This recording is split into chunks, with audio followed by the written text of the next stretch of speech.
बिस्मिल्लाहिर्रहमानिर्रहीम। अस्सलाम वालेकुम डियर स्टूडेंट्स, मैं उम्मीद करता हूँ कि आप सब खैरियत से होंगे।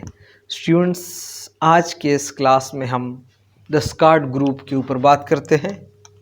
द स्कार्ट ग्रुप ये आपके सामने है। अब ये मैं बताता हूँ कि स्कार्ट ग्रुप कहाँ से आया। बेटा, अगर आपको याद है तो हम the poets of the romantic age के ऊपर बात करना शुरू कर चुके हैं और फिर जो है इन पोएट्स को हमने कैटेगराइज किया था, the lake poets, the skirt group and the younger group. तो द लेक पोएट का वो तो भी हमने वो रॉबर्ट साउथी जो है वो हमारे लेक पोएट्स में से आखिरी था। इसके ऊपर ऑलरेडी लेक्चर अपलोड हुई है। अब हम स्कार्ट ग्रुप के ऊपर बात करते हैं, ठीक है। अब स्कार्ट ग्रुप असल में ये रोमांटिक राइटर्स का ग्रुप में से है, मतलब रोमांटिक राइटर ही है। हाँ बेटा, ये आप जहन में याद रखिएगा कि जो स्कार्ट ग्रुप जो है इससे पहले है दी लेक पोएट और इसके बाद है दी यंगर ग्रुप या दी यंगर पोएट्स। ये स्कार्ट ग्रुप जो है ये एज अ ब्रिज काम करता है between the lake poets and the younger poets या दी यंगर ग्रुप जो है, क्योंकि वो दोनों जो हैं बड़े हाई क्वालिटी के राइटर्स हैं और उसने बहुत बड़े कंट्रीब्यूशन की है रोमांटिक पोइट्री के साथ। उनका भी वो कंट्रीब्यूशन है लेकिन इतना नहीं है जितना जो है वो जो लेक पोइट्स है उसका है या इसके बाद जो हम डिस्कस करेंगे उसका है। तो ये उन दोनों ग्रुप्स के दरमियान एज अ ब्रिज काम करता है और उसने सिर्फ वो रोमांटिक तसलसल को जारी रखा है, ठीक है बेटा। तो अब हम शुरू करेंगे इसके ऊपर। तो स्कार्ट ग्रुप में हमारे पास आता है सर वॉल्टर स्कार्ट आता है, कैम्बेल आता है एंड थॉमस मोरी आता है। तो एक एक के ऊपर हम बात करेंगे। एक हमारे पास पहले नंबर पे हमारे पास है सर वॉल्टर स्कॉट। बेटा ये आप नोट करते जाए कि ये हमारे पास 1771 में पैदा हुआ एंड 1832 में उसका डेथ हुआ। याद रखिएगा, इंतहाई लाजमी बात है कि he was the first romantic poet to make romantic poetry popular among the masses. याद रखिएगा, ये पहला रोमांटिक ऐसा राइटर है, पहला रोमांटिक ऐसा बंदा है और कि उसने पहली दफ़ा जो है वो रोमांटिक पोइट्री जो है वो उसने आम लोगों के दरमियान जो है वो पॉपुलराइज़ की और उसने पॉपुलर बनाई। देखिए, इससे पहले वर्ड्सवर्थ ने भी काम की, एस.टी. कॉलेज ने भी काम की, लेकिन उसने वो लोगों के जो उसी दौर के लोग जो रहते थे इसके दरमियान पोइट्री को इतना नहीं पॉपुलर की जितना सर वॉल्टर स्कॉट ने की। हिज मरमियम, उसके एक पोएम का नाम है Marmion and the Lady of the Lake got more popularity than of Wordsworth and Coleridge. तो उसने दो पोएम लिखी है, Marmion and the Lady of the Lake. ये उसने जब दो पोएम लिखी, ये दो पोएम इतने ज़्यादा मशहूर हुए कि इतने ज़्यादा मशहूर जो है वो वर्ड्सवर्थ के और एस.टी. कॉलेज के पोइट्री नहीं मशहूर हुई थी, ठीक है ना। नेक्स्ट पॉइंट है his poems are more popular among the young readers. ये बहुत ज़बरदस्त बात है, ये आप नोट करते जाए। ये आपके इंटरव्यू में भी आपसे क्वेश्चन पूछा जा सकता है कि क्यों सर वॉल्टर स्कॉट का पोइट्री जो है वो यंग जो है, जो हमारे पास वो जो है यंग रीडर जो है वो बहुत ज़्यादा उनके लिए मशहूर है। तो बेटा इसका जवाब ये है कि उसके पोइट्री के अंदर वो जो है वो चीज़ें नहीं थी, वो क्वालिटीज़ नहीं थी जो बहुत ज़्यादा डीप इमेजिनेटिव थी जिस तरह वर्ड्सवर्थ एंड कॉलेज के पोइट्री में थी। ऐसे कुछ नहीं थे इसके अंदर जिसके लिए सोच करना चाहिए। मतलब वो सरफेस, उसका पोइट्री वर्ड्सवर्थ और कॉलेज का पोइट्री ऐसा था कि सरफेस में आपको कुछ नज़र नहीं आ रहा था, लेकिन उसके लिए वो डीप कंटेम्पलेशन करना चाहिए था। उसके पोइट्री बहुत ज़्यादा सिंपल थी, उसके लिए डीप गौर फिक्र नहीं दरकार था, इसलिए जो है वो जो यंग्स रीडर है उनके लिए वो बहुत ज़्यादा वो पॉपुलर था या उनमें बहुत ज़्यादा पॉपुलर था।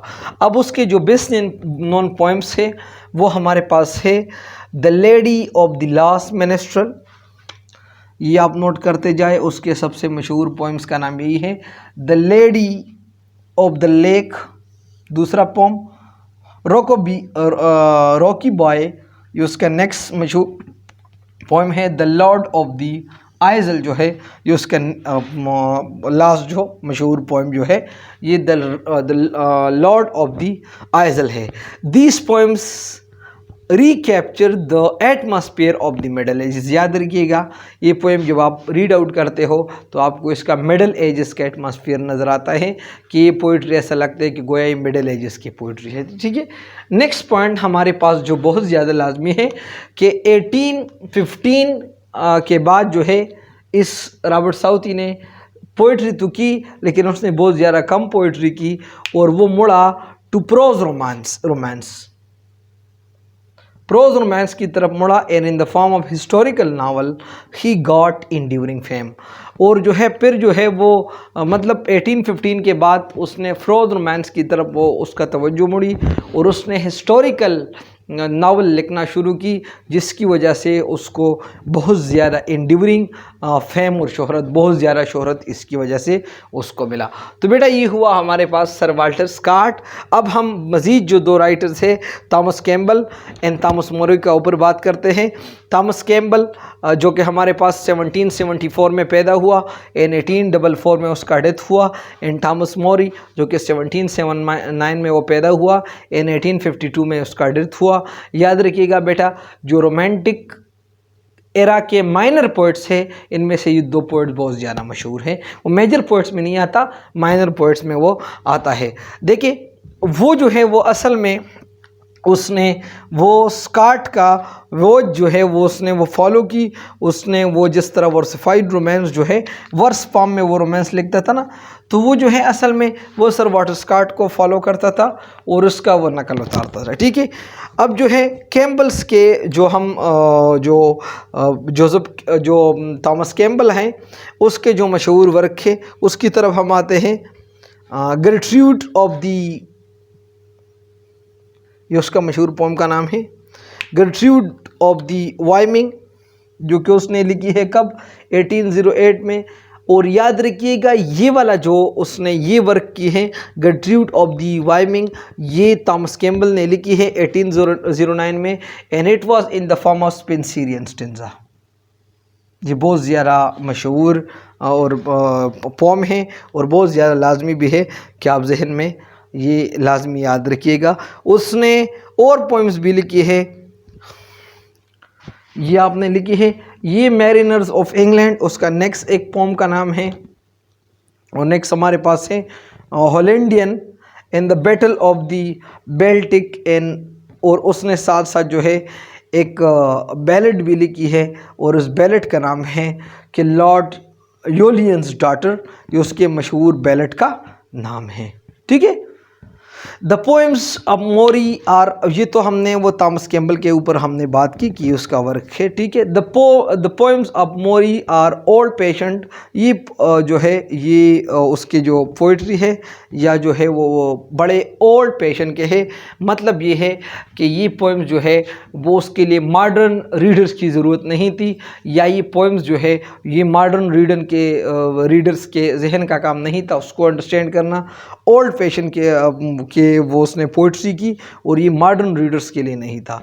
He wrote a long series of Irish melodies, उसने एक बड़ा लॉन्ग सीरीज़ लिखी आयरिश मेलोडीज़ का which are musical and sentimental, जो कि बड़ा म्यूज़िकल आपको लगता था एंड सेंटिमेंटल आपको लगता था। और उसका एक नेक्स्ट जो है his Lalla Rookh is a collection of oriental tales, उसने एक और काम की है, एक वर्क प्रोड्यूस की है जिसका लाला रॉकी है। ये collection of oriental in which he employs luscious imagery. अगर हम इस थॉमस मोरी का हम बात कर ले तो थॉमस मोरी जो है वो जब ज़िंदा था तो उसने बहुत बड़ा शोहरत हासिल की, लेकिन उसके मरने के बाद जो है उसको as a minor poet treat किया जाता है। तो बेटा आज ये हुआ हमारा द स्कॉट ग्रुप, इसके अंदर ज़्यादा डिटेल की ज़रूरत नहीं थी ना, वो जो है इसके अंदर जो राइटर है वो ज़्यादा इंपॉर्टेंट है, लेकिन सिर्फ इस सीरीज़ को हम कंप्लीट करते हैं ताहम तो मैंने वो इतना डिस्कस की जितना होना चाहिए था। बेटा यहाँ तक आप लोग कोई सवाल है तो आप मुझसे पूछ सकते हैं, सवाल ना है तो फिर भी आप मुझे बताएं कि आपको मेरी वीडियो से फ़ायदा होता है या नहीं होता। बेटा आप इंशाल्लाह मेरे साथ रहें, आप लोगों का ज़रूर फ़ायदा होगा। कोई क्वेश्चन इससे रिलेटेड हो या इससे पहले लेक्चर हो तो डिस्क्रिप्शन में मेरा व्हाट्सएप नंबर भी आपको मिल जाएगी, आप वहाँ पे भी पूछ सकते हैं, कमेंट बॉक्स में भी आप पूछ सकते हैं। इंशाल्लाह बेटा आप मेरे साथ रहे, फिर मैं इंश्योर करता हूँ कि आप लोगों का ज़रूर फ़ायदा होगा। बेटा इंसान चाँद पे कदम रख सकता है, इंसान हवा में उड़ सकता है, तो क्या हम एक मामूली सा टेस्ट नहीं पास करेंगे? हम ज़रूर पास करेंगे, हम ज़रूर कामयाब होंगे और कामयाबी इंशाल्लाह हमारा मुक़द्दर होगी। तो बेटा थैंक यू वेरी मच। अल्लाह हाफ़िज़।